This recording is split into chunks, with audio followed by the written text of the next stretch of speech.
Hello नमस्ते and welcome back छ सबैजनालाई मेरो च्यानल मिनी ब्लगमा। सो आजदेखि म डेली ब्लग गर्न स्टार्ट गरिरहेको छु।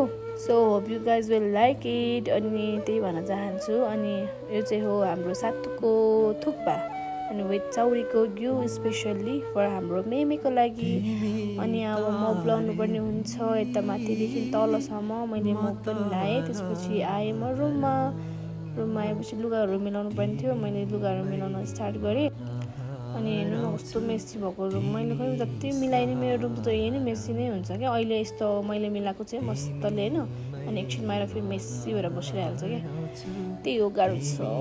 अनि पछि मैले रुम मिलाएर मेरो चाहिँ बानी के छ भने कामसाम मात्र अगाडि भ्याउँछु अनि मात्र म मुख धुन्छु क्या, फ्रेस हुन्छु क्या भन्नुमा चाहिँ। त्यसपछि म फ्रेस भएर मात्र म चिया पानी अरू के खान्छु। तर मैले मुख नधोइसम्म म फ्रेस नभएसम्म मैले मेरो मुखमा के पनि हाल्दिनँ है।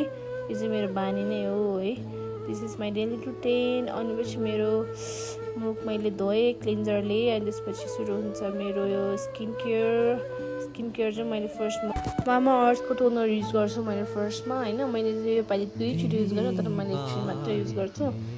अनि स्किन ग्लो पनि गर्छ। अनि साथसाथै मैले एजिलिक एसिड युज गर्छु कज मेरो स्किनमा चाहिँ पोतो छ। त्यही कारणले मैले एजिलिक एसिड युज गर्छु। अनि साथसाथै भाइटामिन सी पनि युज गर्छु फर माई स्किन। अनि त्यसपछि मैले सेटाफिलको मोइस्चराइजर लाउँछु। अनि मैले सनस्क्रिन पनि लाउँछु विच वान इज डरेन्कीको, जो चाहिँ मेरो फेभरेट हो, वान अफ माई फेभरेट। अनि एज यु क्यान सी मेरो स्किन कस्तो टल्किरहेको छ। टल्केको अनुहारको अवस्था यस्तो भइसक्यो किनभने मलाई यस्तो बोर भएर चाहिँ बल्ल मैले खाना बनाएँ होइन। अब खाना खानु पालो तर मलाई अल्छिलाइरहेको छ किन्न खाऊँ भनेर। त्यही पनि मैले खाना खाएँ होइन, यति हालेर धेरै हालेँ होइन। अनि त्यसपछि सुरु हुन्छ ड्युटी के हो एज यु क्यान सी हेर्न सक्नुहुन्छ। मैले ड्युटी गरिरहेको छु मस्त कानमा एयरबड्स हालेर मस्त गीत सुनेर होइन, ढक्क लाएर। यस्तै हो छोरी मान्छेको जिन्दगी होइन। भाडा नदिई घर सफा नगरी कहाँ जिन्दगी कहाँ सजिलो छ र।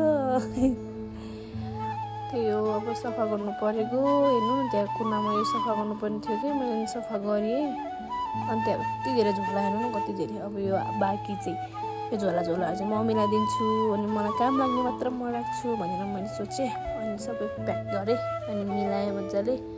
अनि त्यसपछि मैले किचनहरू मजाले बढालेर अब किचनको काम सघाउँछु सोचेँ। अनि किचनको काम सघाएपछि म 2 घन्टा सुतेर म उठेँ। हेर्नु मेरो अवस्था कस्तो भइरहेको छ। अनि मैले एक्सर्साइज गरेको हेर्नु न, एक्सर्साइज गरेँ होइन। त्यसपछि चटपट ल्याएको थियो, चटपट खाएँ मैले, मस्त चटपट खाएँ पेमाले ल्याइदिएको। अनि त्यसपछि म चरुङकोतिर लागेँ, तरकारी लिनुपर्ने थियो। तरकारी लिन गएँ। तरकारी लिने क्रममा त्यसपछि जरङको गएपछि मम्मीले फेरि के दिनु भयो। त्यसपछि म फर्केँ राति एक्लै लुरु झोला बोक्दै। So thank you for watching, bye, thank you.